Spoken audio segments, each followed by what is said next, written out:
Assalamualaikum warahmatullahi wabarakatuh. Innal hamdalillah wassalatu wassalamu ala Rasulillah wa ala alihi wa sahbihi wa man tabi'ahum bi ihsan ila yaumil qiyamah.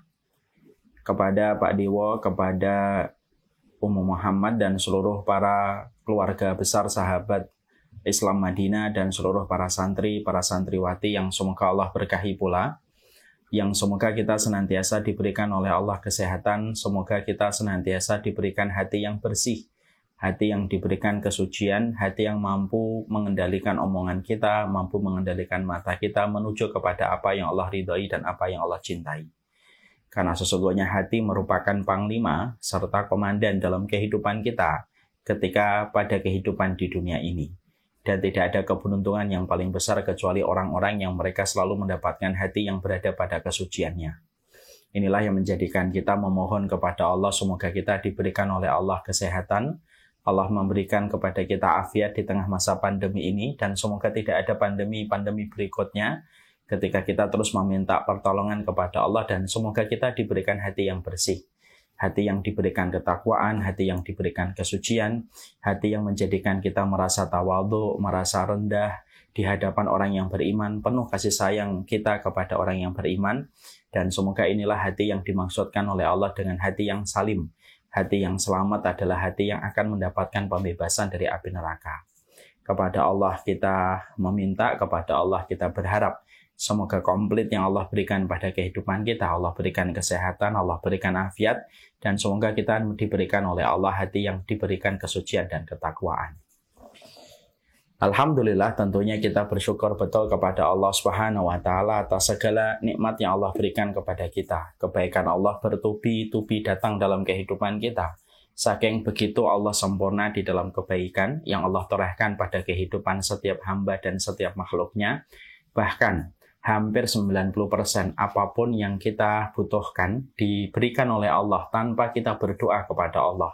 Saking begitu sempurnanya Allah dalam kehidupan kita. Sehingga apapun yang kita butuhkan Allah berikan tanpa kita minta dan tanpa kita berdoa sebelumnya. Inilah yang menjadikan kita senantiasa mengasah hati kita untuk bersyukur.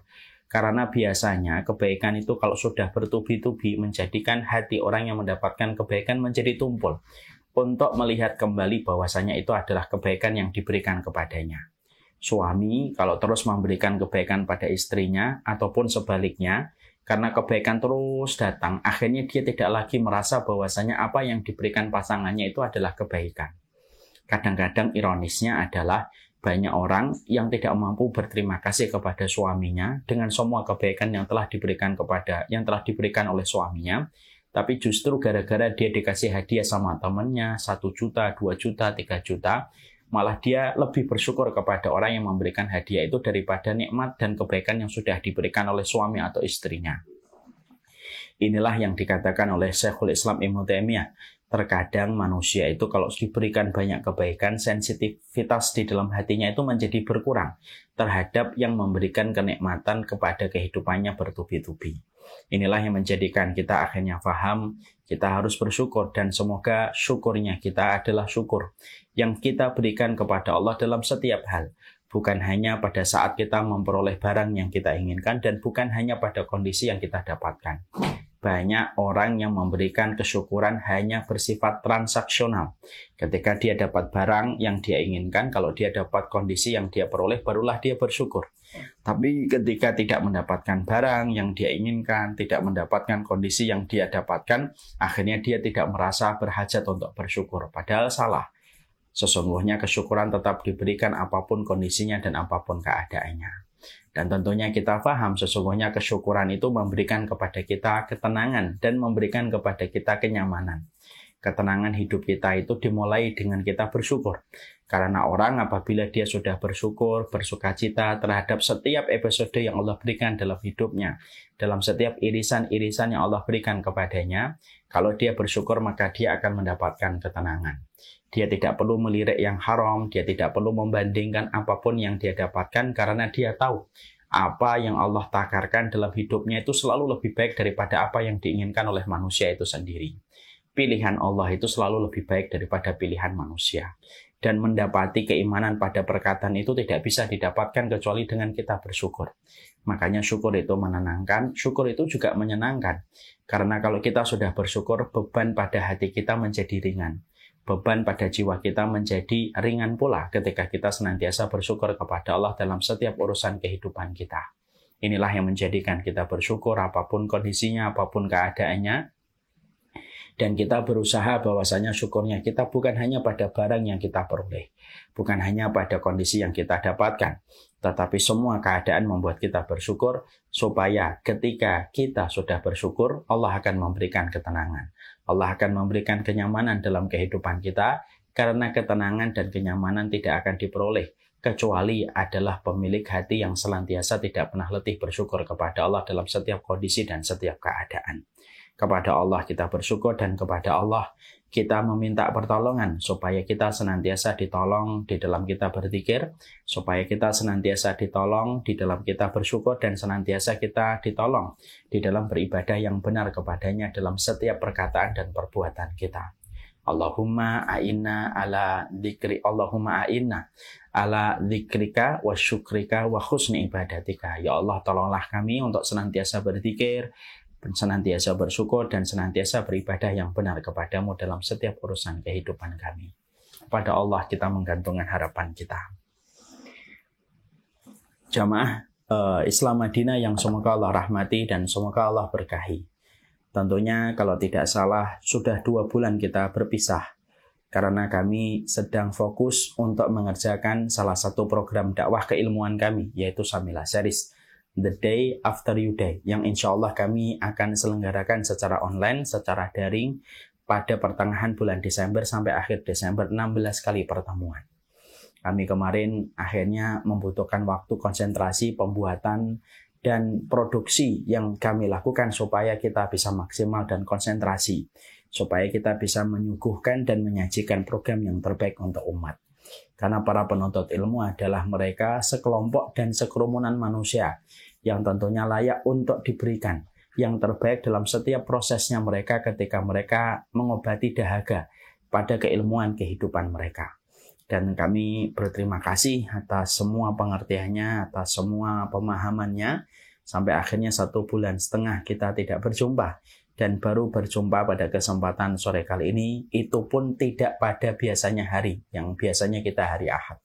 Tapi tidak apa-apa, walaupun memang bukan pada harinya, tetapi memang hari ini baru bisa kita masukkan jadwal Islam Madinah, walaupun memang tidak sebagaimana idealis waktunya, tetapi semoga insya Allah tidak mengurangi keberkahan dari apa yang kita pelajari.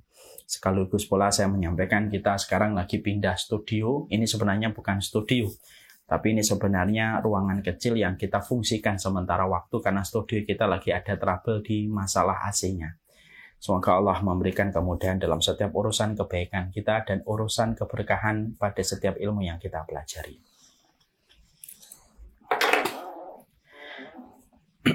Saya akan menyampaikan sebuah mukaddimah.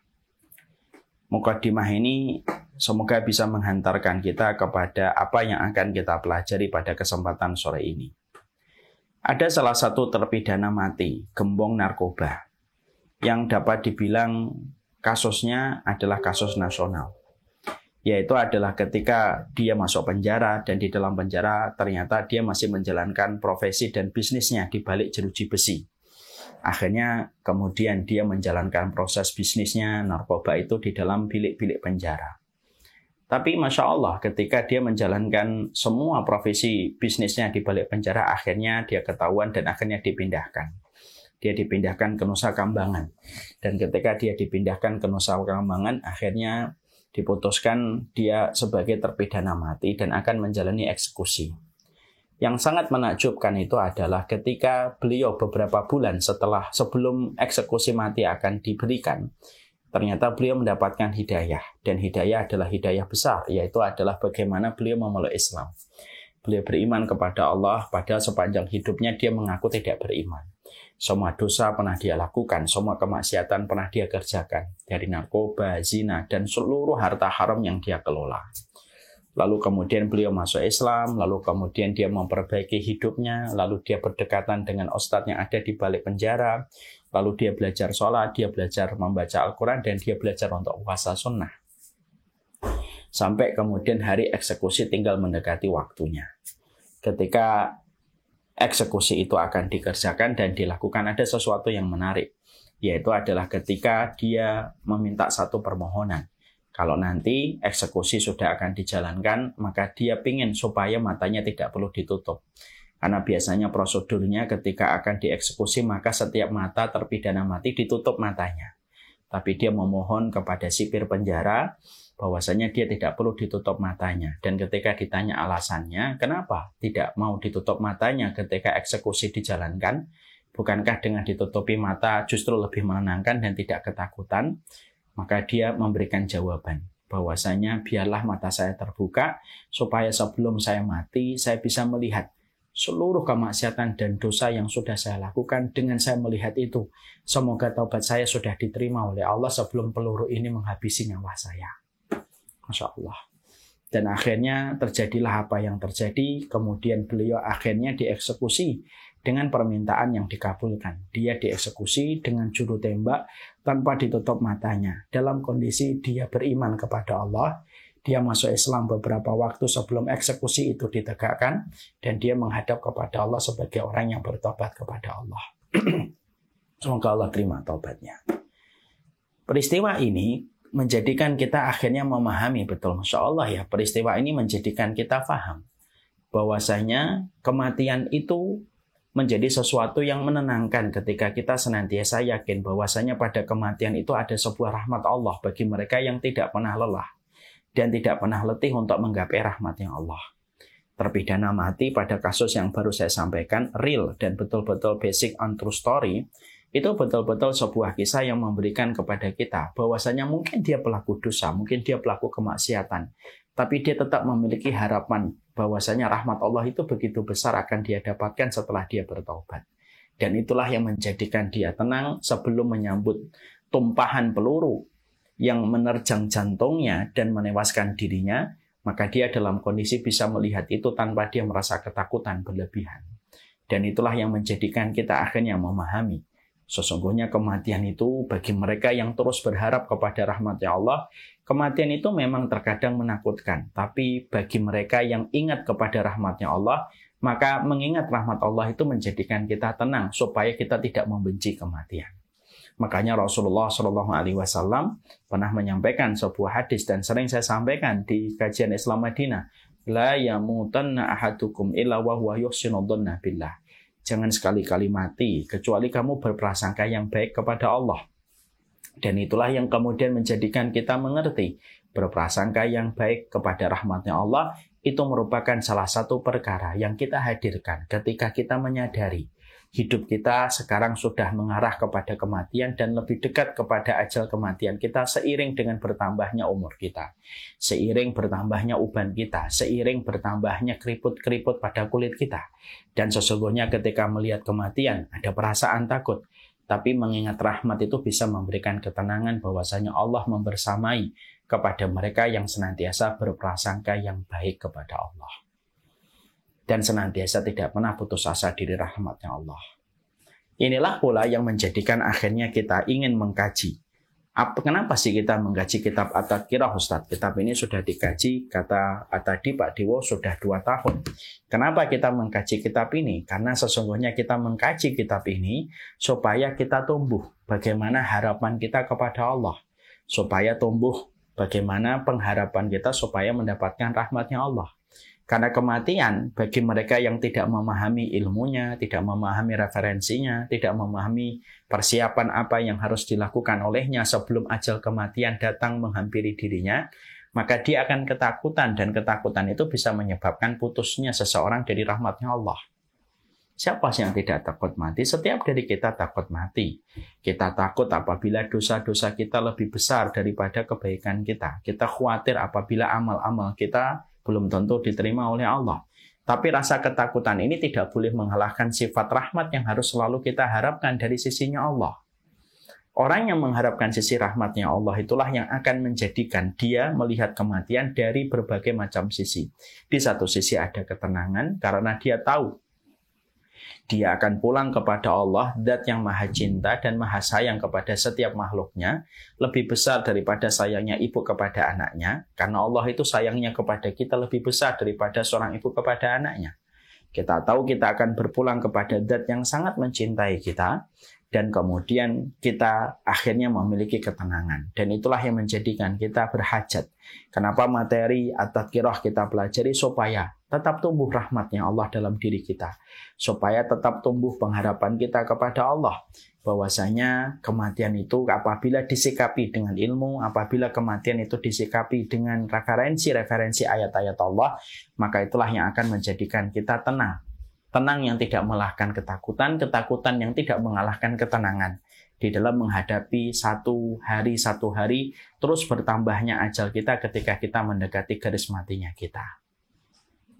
Makanya Masya Allah, semoga kajian ini memberikan ketenangan. Menumbuhkan rasa rahmat di dalam hati kita. Memang betul, kita khawatir dengan kematian yang akan menghentikan laju ketaatan kita.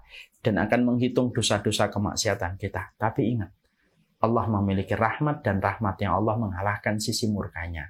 Inna rahmati, kata Allah, taglibu ghadabi. Sesungguhnya rahmatku, kata Allah, mengalahkan kemurkaanku. Dan itu dikatakan sendiri di dalam perkataan Allah di dalam firman-Nya. Setelah kita memahami tentang latar belakang, kenapa kita mengkaji kitab At-Tadhkirah yang selalu saya sampaikan terus setiap kita memulai kajian ini supaya kita paham why-nya kita. Di dalam kita mempelajari kitab At-Tadhkirah, maka sekarang mari kita bahas ya. Pembahasan kita kemarin tentang masalah hari Jumat dan kita telah selesai. Bagaimana hari Jumat, bagaimana sedekah kita pada hari Jumat, bagaimana kematian dan wafatnya manusia pada hari Jumat sudah selesai. Sekarang mari kita buka halaman 386.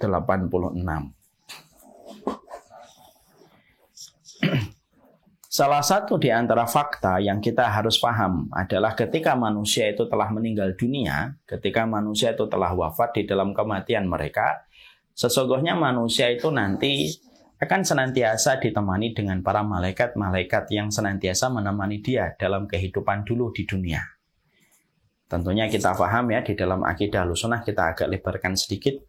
Di dalam kitab Aqidah Ahlussunnah wal Jamaah tentunya kita paham setiap manusia itu nanti akan mendapatkan saksi itu 4.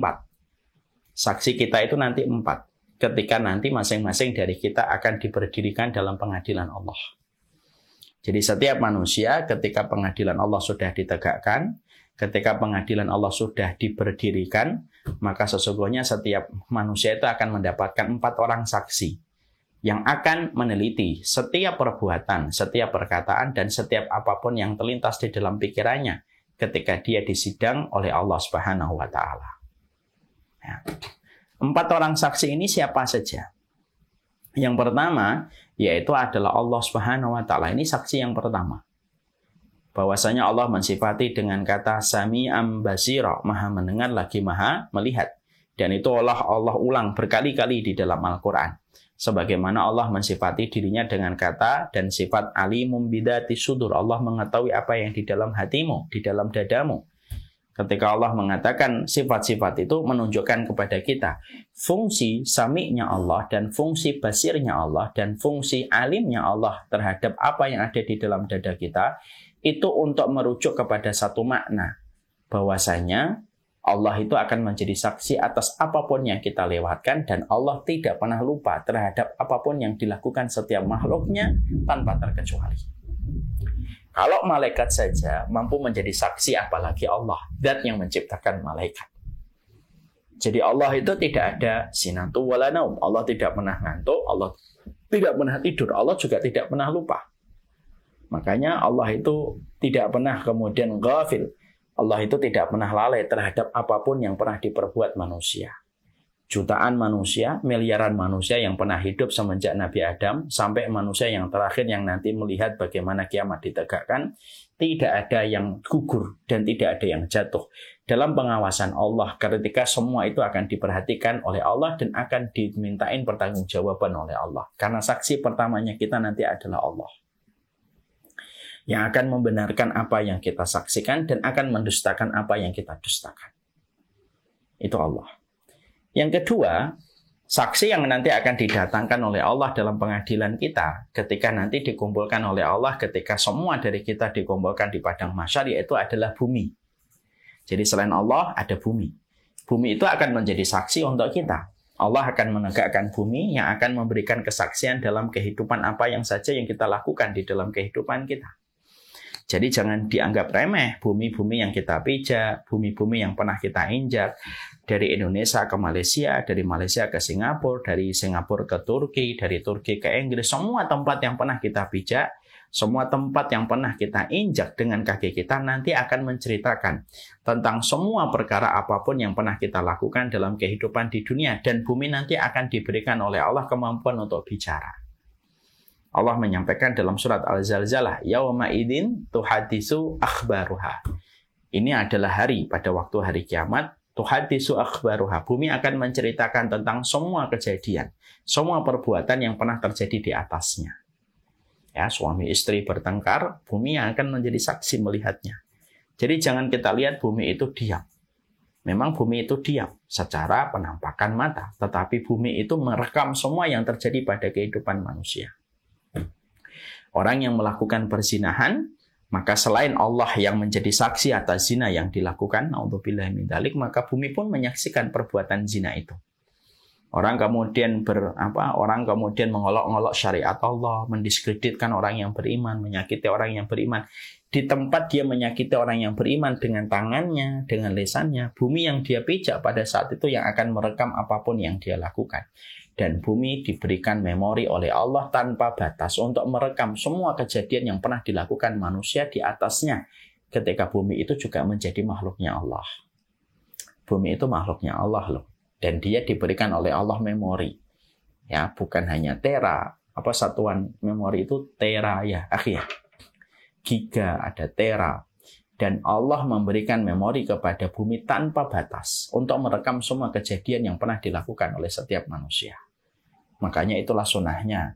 Kenapa sih kita diperintahkan untuk sholat sunnah di rumah, tidak sholat sunnah di masjid, terutama yang ba'diyah, yaitu karena sesungguhnya supaya rumah-rumah kita merekam setiap ketaatan-ketaatan yang kita lakukan dan kita kerjakan, semuanya bumi, khususnya di sekitar area rumah kita, supaya bumi itu akan cerita kepada Allah apa saja yang telah kita lewati ketika kita mendapatkan rumah yang berdiri di atas bumi yang menjadi makhluknya Allah. Itu bumi yang kedua. Yang ketiga yang kemudian akan menjadi saksi dari kehidupan kita itu apa? Yaitu adalah malaikat. Malaikat itu akan menjadi saksi atas setiap perbuatan yang dilakukan oleh manusia. Jadi malaikat itu bahwasanya ma yalfidu min qaulin illa ladaihi raqibun. Tidaklah setiap ucapan yang terucap dari ucapan manusia kecuali akan disaksikan raqib dan atid. Maka raqib dan atid pun akan menjadi saksi atas setiap perkataan dan perbuatan yang pernah difikirkan oleh manusia. Jadi selain Allah, kemudian ada bumi, kemudian ada malaikat. Dan malaikat ini nanti akan didatangkan kembali pada pengadilan Allah ketika masing-masing dari kita akan disidang oleh Allah. Jadi masing-masing dari kita ketika disidang oleh Allah, maka malaikat pun akan didatangkan untuk kemudian memberikan kesaksian atas apa saja yang dilakukan manusia itu ketika sepanjang hidupnya. Dan ingat, salah satu di antara keterangan para ulama itu adalah tidak ada manusia, kalau mereka sudah dikumpulkan di padang mahsyar, kecuali semua memori manusia tentang apa yang pernah dia lewati dalam hidupnya tidak ada yang jatuh dan tidak ada yang gugur. Dan tidak ada yang terhapus. Jadi delete file itu tidak ada dalam kehidupan hari akhirat. Jadi manusia nanti ketika mereka sudah diberikan pengadilan oleh Allah, maka semenjak hari dia balik sampai hari dia meninggal dunia, memori yang ada pada pikirannya itu akan betul-betul terjaga. Yang pernah jatuh, yang pernah kemudian terhapus dengan berbagai macam kejadian ketika di dunia, maka semua yang pernah terhapus akan dikembalikan lagi oleh Allah. Supaya ketika nanti dia dihisab oleh Allah, dia tidak bisa beralasan, saya lupa ya Allah. Karena kemudian malaikat pun akan didatangkan untuk menjadi saksi atas apa yang pernah diperbuat manusia itu sepanjang hidupnya. Dan ini menambah yang ketiga, bagaimana manusia itu akan betul-betul diberikan oleh Allah, bagaimana dia itu akan diberikan kesaksian dari para malaikat. Jadi fungsinya malaikat itu terus menjadi saksi bagi kehidupan manusia dan mengiringi terus kehidupan manusia itu. Yang keempat itu adalah bagaimana anggota badan kita, sebagaimana pada surat Yasin, tangan kita, kaki kita akan berkata terhadap apa yang telah kita lakukan. Kemaluan kita akan bicara, mulut kita akan bicara, kemudian mulut kita akan kemudian bicara yang benar. La yatakallamuna illa man adina lahur rahman wa qala shawaba. Dia tidak akan ngomong kecuali diizinkan oleh Allah, dan omongannya pasti benar karena dia tidak bisa berkilah. Dan ketika dia mencoba berkilah, maka tangannya, maka kakinya akan diberikan kesempatan untuk bersaksi, untuk mendustakan apa yang didustakan oleh mulutnya ketika mencoba untuk mencari alibi di balik setiap kemaksiatan dan dosanya. Nah, inilah yang kemudian kita dapat, inilah kejadian. Jadi manusia dalam pengadilan Allah itu kemudian mereka akan mendapati yang semacam itu. Jadi Allah akan menjadi saksi, malaikat akan menjadi saksi, bumi yang kita pijak dimanapun kita pernah menginjaknya akan menjadi saksi, sebagaimana anggota badan kita pun akan menjadi saksi atas perbuatan yang kita lakukan. Dan itulah yang menjadikan kita paham, oh malaikat itu termasuk salah satu yang akan didatangkan oleh Allah untuk menjadi saksi dalam kehidupan kelak kita di akhirat. Bisa kita bayangkan, malaikat itu ditanamkan cintanya kepada yang berbuat ketaatan dan ditanamkan kebenciannya kepada mereka yang terus berbuat kemaksiatan dan dosa. Sekarang mari kita baca. Bagi yang membawa buku dibuka halaman 386. Di dalam salah satu riwayat diterangkan di dalam bab ini malaikat pengiring dan amal seorang mukmin. Maka apabila kiamat telah terjadi, turun kepada orang beriman malaikat mencatat kebaikan. Dan kemudian malaikat mencatat keburukan. Keduanya melepaskan buku yang terikat di lehernya, kemudian datang bersamanya. Yang satu lagi mengiring, yang satu lagi memberikan kesaksian. Jadi artinya manusia nanti ketika dalam pengadilan Allah setelah kematiannya, para malaikat itu akan terus mengiringi. Supaya memastikan bahwasanya orang-orang yang nanti diadili oleh Allah betul-betul dalam kondisi yang adil. Sesuai dengan perbuatannya. Dan tidak ada kedzaliman dalam proses pengadilan Allah. Dan tidak ada kedzaliman dalam proses penyidikan yang Allah tegakkan dalam setiap kehidupan manusia. Makanya malaikat itu membawa catatan kebaikan dan catatan keburukan. Karena semuanya sudah dicatat dan tidak ada satupun yang terlewatkan. Semuanya tercatat. Ya, sebelah kanan dan sebelah kiri. Catatannya begitu rapi, detail, dan tidak ada yang keluar. Ya. Makanya kalau ada di antara kita yang mencoba meragukan, memang bisa dicatat detail. Tidak usah masalah buku. Catatan kebaikan dan keburukan. Handphone kita saja, kita bisa melihat pada settingan handphone kita. Semua kata yang pernah kita tulis, karakternya di dalam SMS, itu bisa terbaca. Sudah berapa ribu karakter yang pernah kita tulis, dan jumlah fontnya itu ada berapa, jumlah karakternya ada berapa. Itu baru handphone. Dia bisa merekam semua yang kemudian kita tulis, karakternya berapa, itu bisa direkam sama handphone kita dengan settingan yang kita buat untuk handphone kita. Itu baru handphone. Makanya kemudian kita bisa membayangkan, berarti pada kitab yang Allah tugaskan kepada malaikat, maka para malaikat itu selalu membawa bagaimana malaikat itu selalu membawa buku kebaikan dan membawa buku keburukan. Yang mana mereka pun akan menjadi saksi. Kalau kemudian yang mereka dulunya ketika di dunia, yang mereka temani ketika di dunia itu adalah orang yang selalu berbuat kebaikan, nah inilah fungsinya malaikat. Fungsinya malaikat itu ketika mereka turun kepada mereka yang selalu berbuat kebaikan, fungsinya adalah menenangkan orang yang beriman.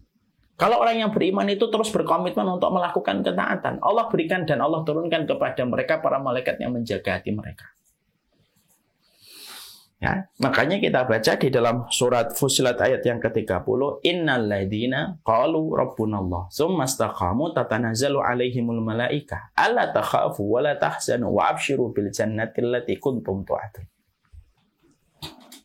Ya, sesungguhnya orang-orang yang berkata Rabb kami adalah Allah, kemudian dia istiqamah, artinya orang ini berada pada ketaatan. Maka Allah kemudian memberikan sebuah pengkabaran, kondisi, keadaan. Tatanazzalu alaihimul malaika, Allah turunkan para malaikat itu bertubi-tubi terus-terusan kepada mereka orang yang terus mengatakan dirinya istiqomah di dalam ketaatan. Allah turunkan para malaikat terus-menerus tanpa ada jeda. kepada orang yang telah mengatakan dirinya beriman dan istiqomah di dalam ketaatan. Lah fungsinya malaikat itu ngapain? Alla takhafu wala tahzanu.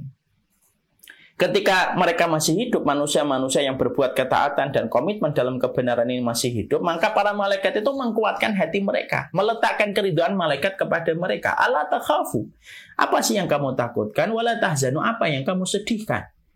Karena sesungguhnya kamu itu nanti akan mendapatkan kabar-kabar gembira dengan surga, dengan semua komitmen ketaatan dan kebenaran yang kamu lakukan dalam hidup. Akhirnya tenang. Makanya orang yang beriman ujiannya berat, Ustaz, betul. Tapi pertolongan Allah lebih besar. Salah satu pertolongan Allah kepada orang yang beriman, Allah turunkan malaikat memberikan motivasi. Kata Imam Ibnu Katsir, tusajjuhum, malaikat itu turun memberikan motivasi. Supaya dia tidak khawatir, supaya dia tidak takut, dan supaya dia selalu merasa gembira dengan kabar gembira surga yang telah dijanjikan oleh Allah. Makanya kita sering kagumnya, kita sering terpesona dengan orang soleh ujiannya berat tapi masih tenang. Matanya masih teduh, tidak cengeng, tetap kemudian bersahaja. Kenapa? Dia bisa setenang itu ketika ujiannya itu bertubi-tubi datang mengalir pada kehidupan dia. Karena dia diberikan ketenangan oleh para malaikat. Yang fungsinya malaikat itu salah satunya untuk mengkuatkan wali-walinya Allah yang masih berada pada perjalanan di dunia. Walinya Allah itu orang yang beriman dan istiqomah, itu walinya Allah, siapapun mereka dan siapapun dia. Maka kemudian malaikat itu akan terus menenangkan. Makanya Masya Allah ya. Jadi kita harus paham. Masih ingat gak dulu saya pernah menyampaikan ya, malaikat itu punya rasa cinta sebagaimana Allah memiliki rasa cinta. Dan Allah dan malaikat kalau jatuh cinta, malaikat itu jatuh cintanya kepada orang yang dicintai oleh Allah. Makanya dalam salah satu riwayat Muslim diterangkan oleh Rasulullah SAW, Innallaha idza ahabba 'abdan da'a Jibril faqala ya Jibrilu inni uhibbu fulanan. Allah itu kalau jatuh cinta kepada hambanya, Allah itu panggil malaikat Jibril. Malaikat yang paling mulia dari seluruh malaikat yang Allah ciptakan. Allah panggil malaikat Jibril. Faqala ya Jibrilu, kemudian kemudian Allah berkata, ya Jibrilu, wahai Jibril, inni uhibbu fulanan. Fa'hibbah. Wahai Jibril, sesungguhnya aku telah jatuh cinta kepada salah satu hambaku. Allah sebutkan namanya, Allah sebutkan amal apa yang menjadikan Allah jatuh cinta kepada hamba itu. Cintailah dia, wahai Jibril, sebagaimana aku mencintainya. Maka malaikat Jibril mencintai orang yang telah dicintai oleh Allah. Berhenti di situ? Enggak berhenti di situ. Malaikat Jibril fayunadi fi ahlis sama. Malaikat Jibril kemudian membuat pengumuman ke seluruh penduduk malaikat, ke seluruh penduduk langit dari para malaikat. Ya ahlas sama, wahai penduduk langit, yang dipanggil malaikat. Innallaha yuhibbu fulanan fa'hibbuh fayuhibbunahu. Wahai para penduduk langit, Allah jatuh cinta kepada hambanya. Cintailah hambanya itu. Namanya siapa? Amalannya apa yang menjadikan Allah jatuh cinta? Maka malaikat Jibril berkata, cintailah dia sebagaimana Allah mencintai dan sebagaimana aku Jibril mencintainya. Maka para malaikat itu mencintai orang yang dicintai oleh Allah. Wa yadha'u lahul qabulu fil ardi, dan mereka meletakkan penerimaan mereka kepada orang yang telah mereka cintai sebagaimana Allah mencintai. Jadi inilah kuncinya. Kenapa ada orang taat gitu, ada orang yang Masya Allah ya, mereka ujiannya berat tapi tetap tenang. Karena mereka mendapati kekuatan yang tidak bisa kita lihat dengan kasat mata.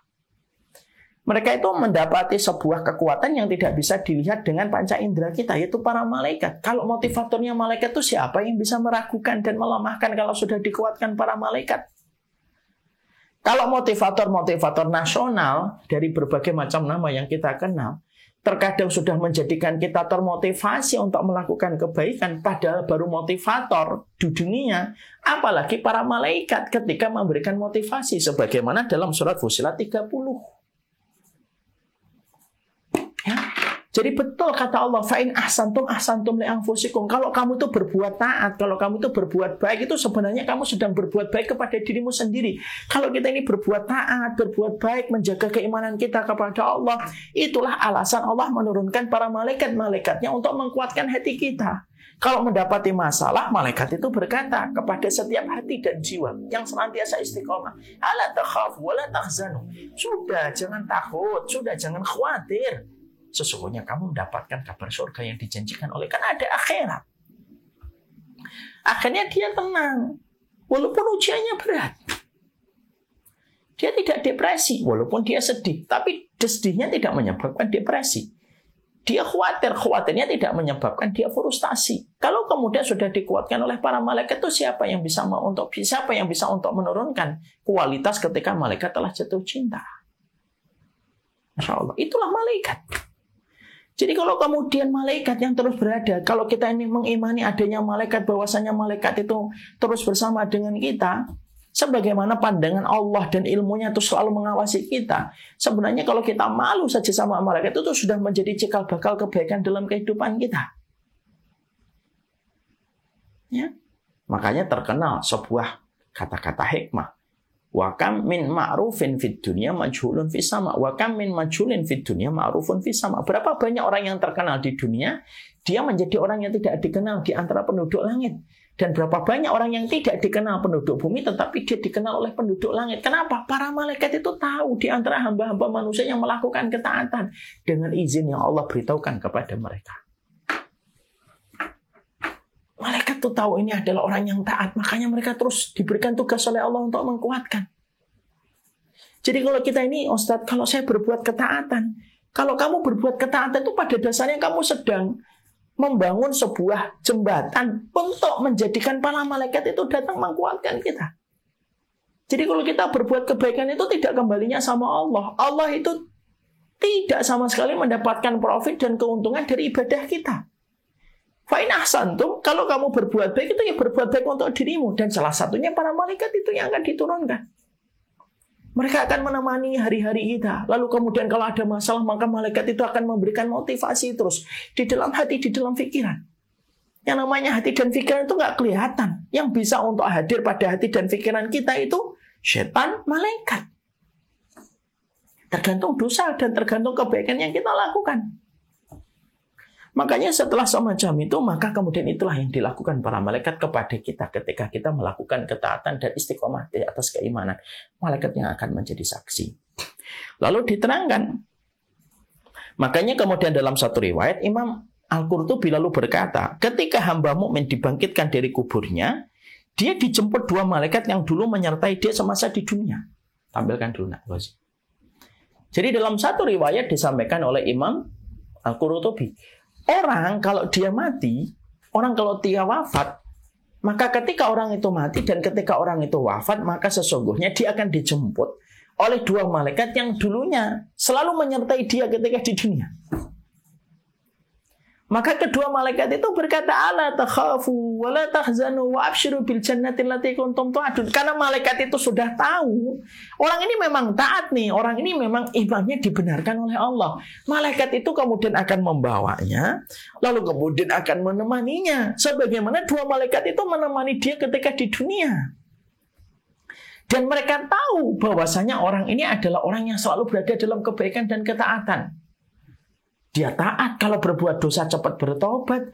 Dia senantiasa berbuat kebaikan dengan akhlaknya. Malaikat itu yang menjadi saksi. Dan para malaikat itu diperintahkan untuk menjemput orang ini ketika mati dan ketika mereka sudah selesai semua urusan-urusannya di dunia. Makanya orang mukmin ketika mereka dijemput sama dua malaikat, yang malaikat ini juga kagum dengan ketaatan dia ketika di dunia, itu yang menjadikan tenang. Makanya Imam Al-Qurtubi lalu kemudian menyampaikan perkataan dari Thabit Al-Bunani. Perhatikan kata Al-Bunani. Tambahan Al-Bunani. Allah memberikan rasa aman kepadanya dari ketakutan. Dan menenangkan hatinya. Memang betul ada peristiwa besar yang menyelimuti manusia pada hari kiamat. Tetapi orang yang beriman tetap tenang karena dia telah mendapatkan petunjuk Allah sesuai dengan amal yang dia kerjakan di dunia. Allah itu memberikan ketenangannya lewat mana? Dengan malaikat-malaikat yang Allah kirimkan yang akan menjadi saksi dia nanti di pengadilan Allah. Dan saksi dan malaikat itu betul-betul menyaksikan track record orang yang kami temanin ini adalah orang yang baik. Para malaikat itu pun kemudian memberikan servis yang terbaik.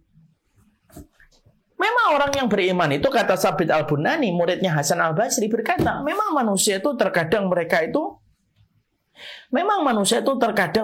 khawatir dan ketakutan menghadapi peristiwa besar hari kiamat. Siapa yang tidak takut? gunung aja dicabut dari pancangnya. Dia juga dalam ketakutan. Tapi ketakutan itu Allah turunkan para malaikat-malaikat yang telah menyaksikan keimanan dia ketika di dunia supaya dia dalam kondisi itu tetap tenang. Walaupun ketakutan itu tetap ada. Dan malaikat itu akan memperlakukan dia sebaik-baik perlakuan. Karena memang dua malaikat itu menemani dia bukan 1-2 hari, tapi sepanjang hidupnya mereka dua malaikat itu menemaninya. Yang di sini dan yang di sini. Ya.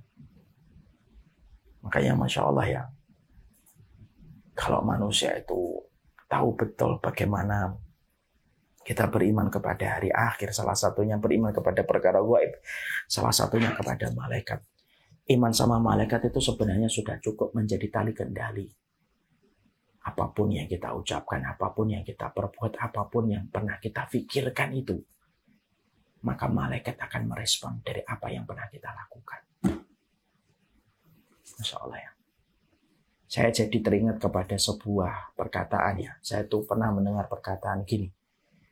Hati-hatilah dengan kita berpikir. Karena apapun yang kita pikirkan, maka syarat kita merespon dengan apa yang kita pikir. Kalau yang kita pikirkan positif, maka syarat merespon dengan positif. Kalau kemudian pikiran itu negatif, maka urat syaraf itu akan merespon dengan negatif. Kalau urat syaraf saja merespon apa yang dipikirkan manusia, baik dalam konteks yang positif ataupun dalam konteks yang negatif. Apalagi malaikat. Malaikat merespon. Dan itulah yang kemudian akan didapatkan manusia itu.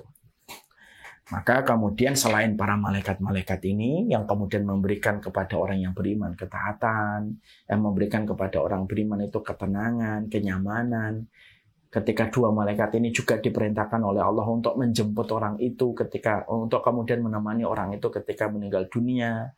Dan malaikat itu adalah orang yang paling tahu tentang orang itu karena dua malaikat itu menjadi saksi atas semua perbuatan yang telah dia lakukan dan dia kerjakan.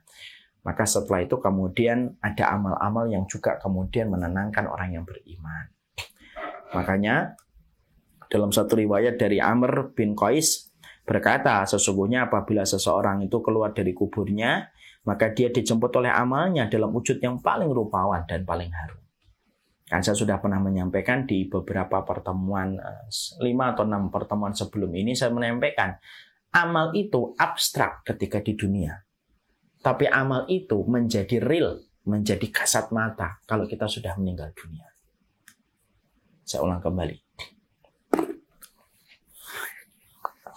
Amal yang kita lakukan, baik itu yang baik ataupun yang buruk, amal ketaatan dan amal keburukan itu abstrak kalau kita masih di dunia. Sholatnya kita, taklimnya kita, puasanya kita, itu masih abstrak kalau kita di dunia.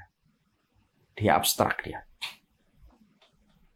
Tapi tepat ketika kita meninggal dunia, amal yang asalnya abstrak, ketika kita tidak menjumpai wujud dari amal kita, maka tepat ketika meninggal dunia, maka amal itu bisa dilihat dengan kasat mata.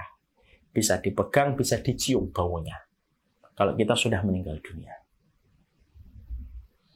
Kita adalah pencipta dari wujud-wujud amal itu. Kalau ada orang yang bisa membuat robot, berarti kemudian itu analogi sederhana.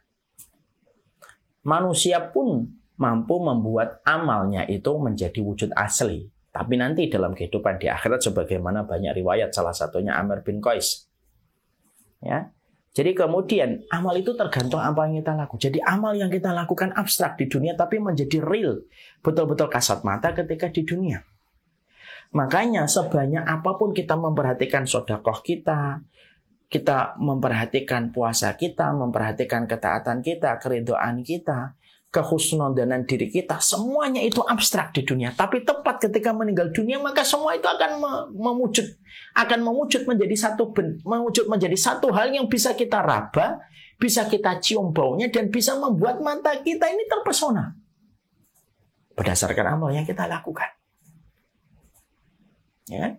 Makanya kemudian ketika tadi orang yang mukmin ketika meninggal dunia, dia didatangin oleh wujudnya yang paling rupawan dan paling harum dari amalnya. Amal itu berkata kepada orang itu, Apakah kamu tidak mengetahui diriku? Maka orang mukmin itu berkata, saya tidak mengenali dirimu. Bisa jadi Allah mengharumkan baumu dan Allah membaguskan fisikmu. Saya tidak tahu kamu ini siapa. Mungkin Allah membaguskan fisikmu, Allah mengharumkan baumu. Sampai aku tidak mengenalnya.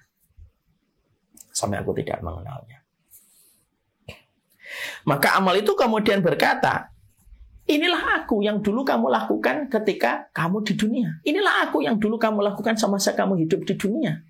Ini adalah perwujudan dari ilmu kamu, taklim yang kamu ikuti, husnudzon diri kamu, baktinya kamu kepada orang tua, birrul walidain yang kamu lakukan, taatnya kamu kepada suamimu sampai kamu mendapatkan ridho dari suamimu, kesabaran kamu menghadapi kekurangan istrimu. Ini saya. Kata malaikat, kata amal itu. Karena kemudian inilah saya. Selama ini aku telah menunggangi kamu di dunia. Atau aku yang telah menjadikan hidup kamu itu terus berbuat kebaikan. Aku selama hidup di dunia itu menunggangin kamu. Maka pada hari ini tunggangilah aku menuju kepada tempat yang Allah rahmati. Ya. Makanya sampai kemudian kita mendapati salah satu di antara ayatnya Allah pada surat Maryam ke-85. Ingatlah pada hari kami mengumpulkan orang yang bertakwa dan orang yang bertakwa kepada ayat Maha Pengurah sebagai perutusan yang terhormat. Jadi utusannya itu terhormat. Makanya kemudian mari masing-masing dari kita sebenarnya dalam riwayat yang disampaikan oleh Amr bin Qais ini kita masing-masing itu bisa membayangkan. Kalau sholat itu diwujudkan benda yang bisa dilihat oleh kasat mata, sholat kita itu nanti kayak apa? Husnudzon kita kayak apa? Pikiran kita kayak apa? Baktinya kita kepada Allah itu kayak apa? Kita masing-masing yang bisa menjawab pertanyaan itu. Balil insanu ala nafsihi basira walau alqama adira. Manusia itu yang paling tahu apa yang telah pernah diperbuat di dalam dirinya. Walaupun mungkin manusia bisa menyampaikan 1000 alasan. Kita ini yang tahu. Nanti kalau sholat saya diwujudkan benda itu kayak apa? Kalau sholat malam saya diwujudkan benda itu kayak apa? Semuanya kita mulai bisa membayangkan ini. Kalau kemudian kita itu membaca riwayat yang disampaikan dari Amr bin Qais. Itu semuanya tergantung kita, Pak. Dan Allah kemudian sampaikan riwayat-riwayat ini kepada kita supaya betul-betul kita dekat dengan amal kita. Betul, amal kita itu sekarang abstrak. Tapi akan datang satu hari amal itu tidak lagi abstrak. Amal itu akan kelihatan oleh kasat mata. Amal itu akan kelihatan betul oleh kemudian mata kita, oleh kemudian abstrak memiliki bau yang harum. Dan itu tergantung pada apa yang telah kita lakukan semasa hidupnya. Dan kita ingat juga ingat nggak saya pernah menyampaikan beberapa riwayat sebelumnya itu ada sebuah riwayat amal kita, sholat kita, puasa kita, sedekah kita, tilawah kita. Nanti ketika pada waktu kita meninggal dunia, maka setiap orang yang meninggal dunia itu akan didatangi malaikat atul adab yang mampu menjadi security dan keamanan untuk kita itu dari sholat kita, puasa kita, tilawah kita yang akan menjaga kita. Dan merekalah yang mengusir malaikat atul adab dan berkata, orang ini telah berdiri di dalam sholatnya menghadap kepada Rabb-nya. Orang ini telah mengosongkan perutnya di dalam lambungnya. Sebagaimana dia telah menjaga kami dengan amal yang dia lakukan, maka hari ini kami akan menjaga dia dari engkau, wahai malaikatul adab. Itu amal-amal. Ini amal-amal yang kemudian kelihatan betul oleh kasat mata bahwasanya inilah yang kemudian disampaikan oleh Allah. Maka kemudian Amr bin Qais berkata, adapun orang kafir ketika dia dijemput amalnya, dia dalam rupa yang paling jelek, dia paling busuk. Sampai kemudian amal itu bertanya, kamu gak kenal saya? Enggak, saya gak kenal kamu. Mungkin Allah memburukkan mukamu dan Allah itu membusukkan baumu. Kata orang tersebut. Lalu kemudian akhirnya amal itu berkata, saya ini amalmu yang kemudian kamu dulu kerjakan selama di dunia.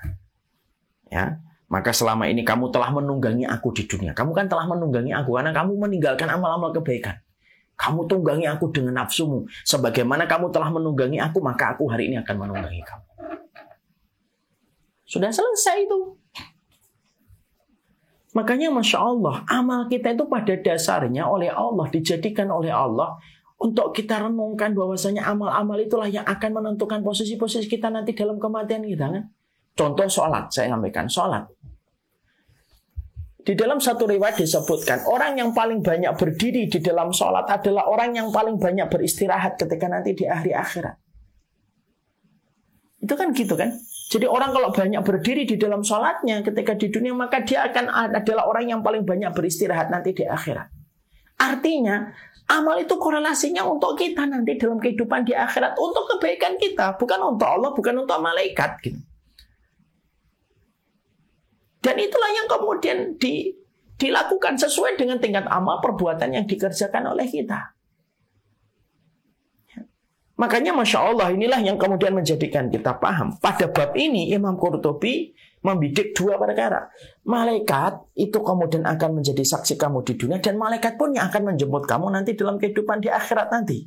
Sebagaimana amal kita. Amal kita itu tidak terlihat abstrak ketika di dunia, tapi amal itu akan menjadi sesuatu yang real, bisa kelihatan kasat mata, bisa dilihat, bisa diterabas, bisa diraba, bisa diterawang, dan kemudian bisa untuk dicium baunya. Itu ya sesuai dengan amal yang kita lakukan. Itu nanti tergantung. Mari sejenak terkadang tuh bayangkan gitu habis sholat gitu, ya Allah, sholat saya nanti kayak apa gitu, tilawah saya ini kayak apa gitu, husnuzon saya ini kayak apa nanti, apakah kayak badan yang tidak berbentuk yang mengerikan gitu, ataukah kemudian sesuai dengan apa yang kemudian kita lakukan, ataukah kemudian menjadi wujud yang menawan, tergantung masing-masing dari kita. Kalau hari ini kita ini ditunggangi dengan amal, artinya ditunggangi dengan amal itu apa? Kita harus melakukan ini, malam-malam lagi enak-enak kita harus bangun, lagi nyantai kemudian kita harus membaca tilawah, kita ditunggangi dengan amal. Ada saatnya kita akan menunggangi amal itu untuk menjadi utusan Allah yang terindah, untuk menenangkan hati kita. Tapi siapapun hari ini yang menunggangi amal, artinya amalnya dimatikan, tidak pernah ada komitmen di dalam ketaatan dan beribadah dia kepada Allah, maka dialah yang akan ditunggangi oleh amal itu, dan dia akan berada pada kesesakan yang luar biasa. Berdasarkan apa yang kemudian dia pilih. Ya, itulah yang akhirnya menjadikan kita paham. Semuanya kembalinya kepada diri kita. Ya. Makanya Allah menyampaikan dalam surat Al-An'am 31, dan mereka memikul dosa-dosa di punggung mereka.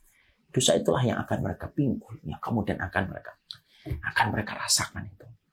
Mereka ditunggangi dengan dosa-dosa dari keburukan amal yang pernah mereka lakukan, sebagaimana pada surat Al-An'am 31. Masya Allah. Makanya setelah ini, akhirnya kita paham ya apa yang kemudian harus kita lakukan gitu ya. Setelah kita paham apa yang kemudian terjadi pada amal kita, makanya yang penting adalah sekarang kalau kita, ya Allah, waktu sudah berlalu 20 tahun, 30 tahun, sekarang 50 tahun, sekarang pun saya 40 tahun, saya nggak ngerti amalan saya kayak apa. Ayo kita fokus yuk untuk memperindah amalan kita, walaupun itu sudah terlewatkan. Apa yang kemudian harus kita lakukan? Setidaknya 3 yang kita lakukan. Yaitu adalah yang pertama, mari kita kemudian memohon kepada Allah Subhanahu wa taala supaya kemudian amal kita menjadi amal kebaikan yang diterima oleh Allah dan menjadi pemberat mizan kebaikan. Ini penting. Seakan kita nggak ngerti nih. Saya umurnya 40, Ustaz. Nah, saya umurnya 50. Thaib. Dan saya ketika melihat apa yang disampaikan oleh Amr bin Qais tentang bagaimana amal itu nanti di hadapan Allah ketika kita mati, saya teringat amal saya. Oke. Tapi saya nggak ngerti amal saya itu baik atau tidak baik. Berdoalah kepada Allah. Allahumma inni as'aluka ilman nafi'an wa rizqan thayyiban wa amalan mutaqabbala. Berdoalah kepada Allah. Rabbana taqabbal minna innaka antas samiul alim. Berdoalah kepada Allah, Allahumma inni a'udzubika min ilmin la yanfa wa qalbin la yakhsha wa du'ain la yusma wa nafsin la tashba. Doa terus minta, ya Allah, aku memohon kepadamu, ya Allah, apabila ada yang kurang, khusyuk, apabila ada amalku yang riya tanpa aku sadari, ampuni ya Allah, terimalah amal kebaikan yang telah aku lakukan ya Allah. Ini cara memperbaiki kondisi yang sudah lewat. Sudah lewat kok, kita sekarang umur 40, saya 40. Pak Dewa mungkin 50. Mungkin sebagian dari kita umurnya 40, ada yang 30, ada yang sudah 50. Dan kita teringat itu, ya Allah kita sholatnya masih begitu, kita menutup auratnya masih begini, taklimnya kita masih begini, puasa kita masih begini, tilawah kita masih begini, minta sama Allah supaya kemudian diterima oleh Allah Subhanahu wa taala. Ini cara memperbaiki amal yang sudah kita lewati. Yang kedua, berdoa, minta diampuni oleh Allah. Berdoa setiap waktunya, berdoa setiap saatnya. Kita minta, ya Allah, Rabbana la tu'akhidna in nasina aw akhtana. Rabbana wa la tahmil alaina isran kama hamalta 'alal ladzina min qablina. Minta maaf sama Allah. Ya Allah, saya kurang maksimal. Ya Allah, kekurangan saya. Ya Allah, dosa saya. Ya Allah, ampuni, ya Allah. Dan memperbarui tobat itu tidak perlu menunggu dosa besar baru kita bertobat. Ada pemikiran yang kurang benar. Bahwasanya tobat itu identik kalau kita habis minum khamr, ketika kemudian kita habis zina, ketika mungkin kita habis pakai narkoba, baru kita bertobat. Kalau tidak melakukan itu, kita tidak ada hajat bertobat. Kata siapa itu?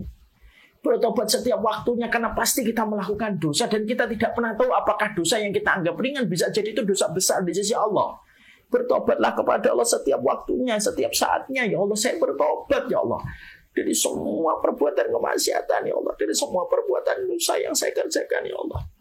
Supaya nanti amal-amal kita tidak rusak, belepotan, berantakan gitu. Ketika kemudian kita tidak rajin untuk memohon ampunan kepada Allah dan bertobat kita kepada Allah atas semua yang telah kita lewati, ketika kita masih menganggapnya apa adanya dan ala kadarnya, sholatnya apa adanya, taatnya ala kadarnya, taubat kita. Yang ketiga, yaitu adalah kita berdoa untuk diampuni kekurangan kita. Ya, Rabbana la tu'akhidna in nasina aw akhtana. Dan itu yang kemudian kita lakukan untuk memperbarui amal-amal kita. Masya Allah.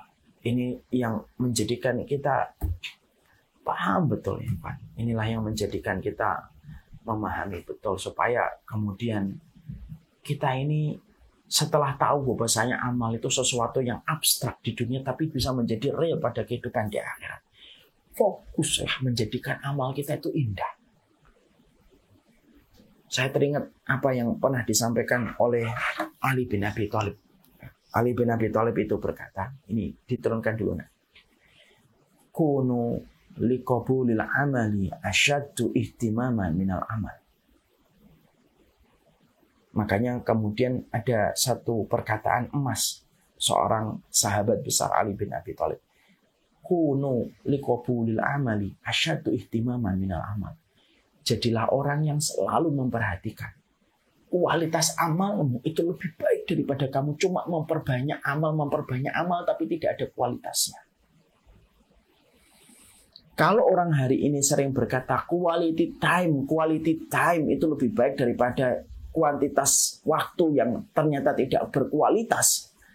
Quality amal itu penting, Bang. Karena itulah yang akan menjadi penentu siapa yang menjadi teman kita sampai hari kiamat ditegakkan. Sampai kemudian hari pengadilan itu akan dihamparkan oleh Allah. Dan kita punya teman. Dan teman kita itu adalah amal-amal solih yang kita lakukan dan amal solih yang kita kerjakan sebaik-baiknya. Sekali lagi ingat perkataan dari Ali bin Abi Thalib. Kunu liqabulil amali asyad ihtimaman minal amal. Jadilah orang yang selalu detail memperhatikan amal kebaikan yang kamu lakukan. Kualitasnya, kamu perhatikan kualitasnya. Itu jauh lebih baik. Itu jauh lebih baik daripada kamu hanya memperhatikan amal. Kamu perbanyak amal, tapi tidak ada kualitas dari apa yang kamu lakukan dan apa yang kamu kerjakan.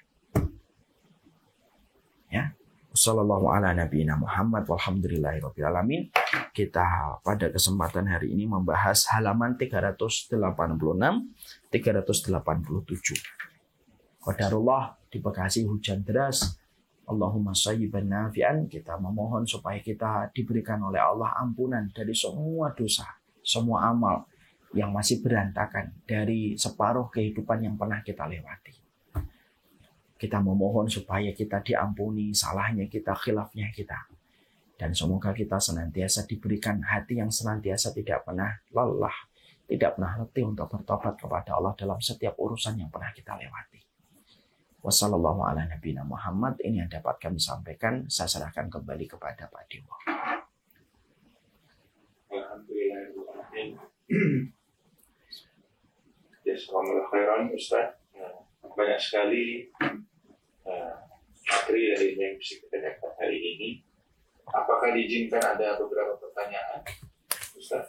Boleh Pak Dewa. 3 pertanyaan ya Pak Dewa. Maaf, Ustaz.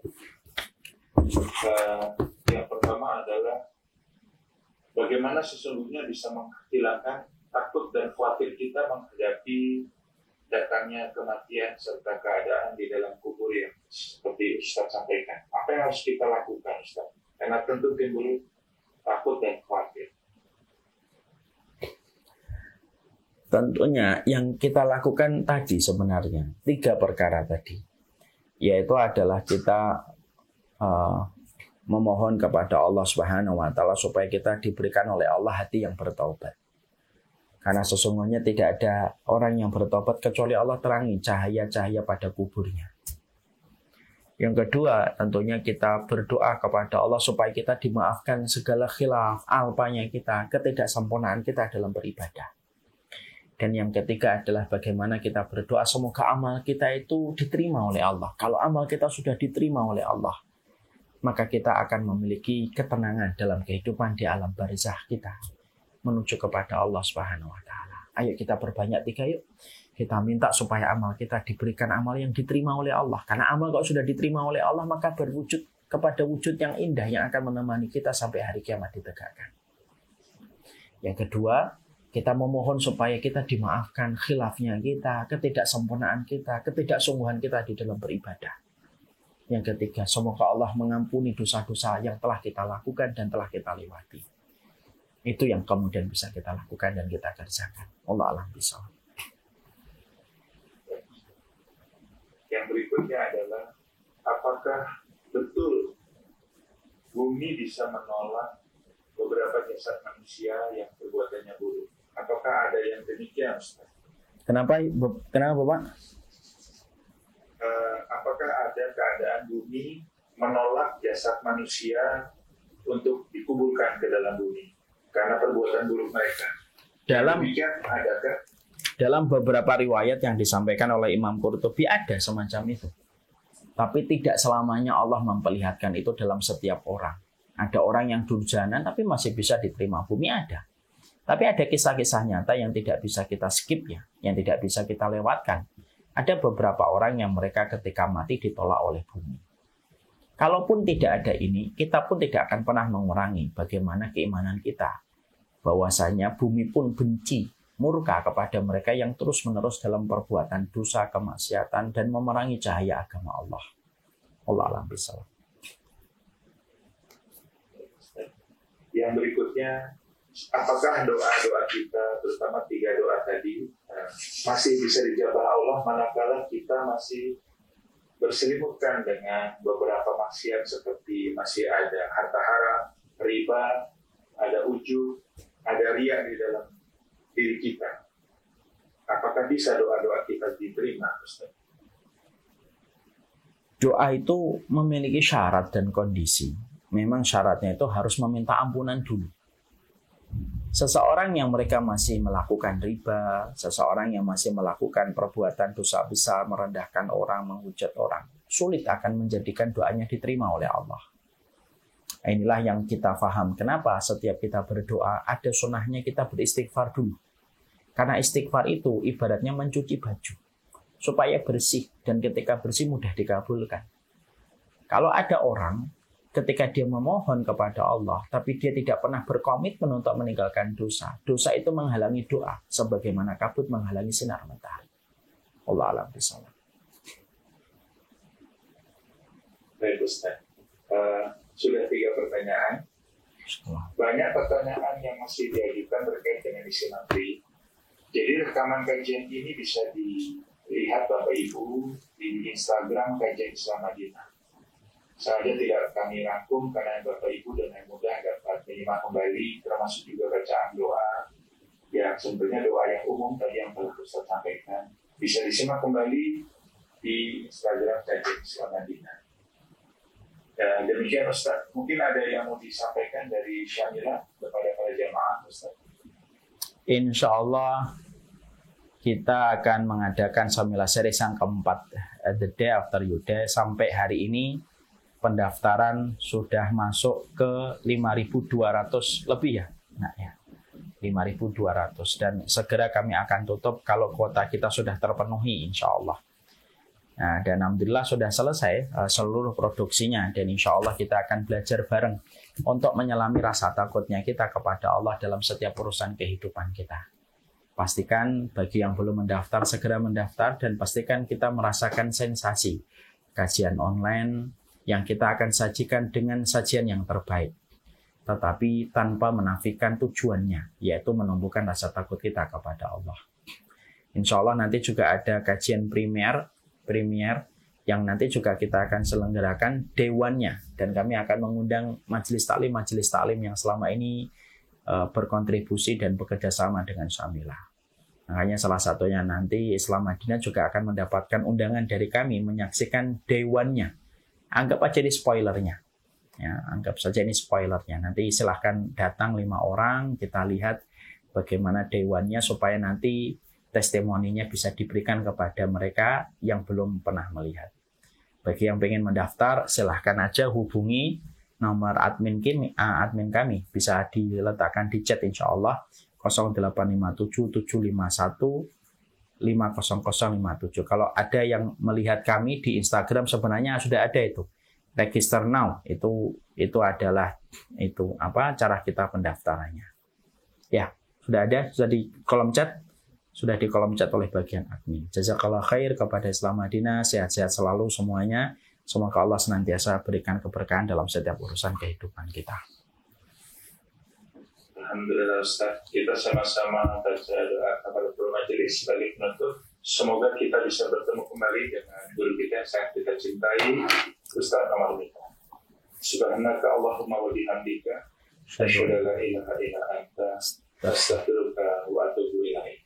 Assalamualaikum warahmatullahi wabarakatuh. Waalaikumsalam warahmatullahi. Saya pamit langsung Pak Dio. Sehat selalu Pak Dio. Ya, sama-sama Ustaz. Baik.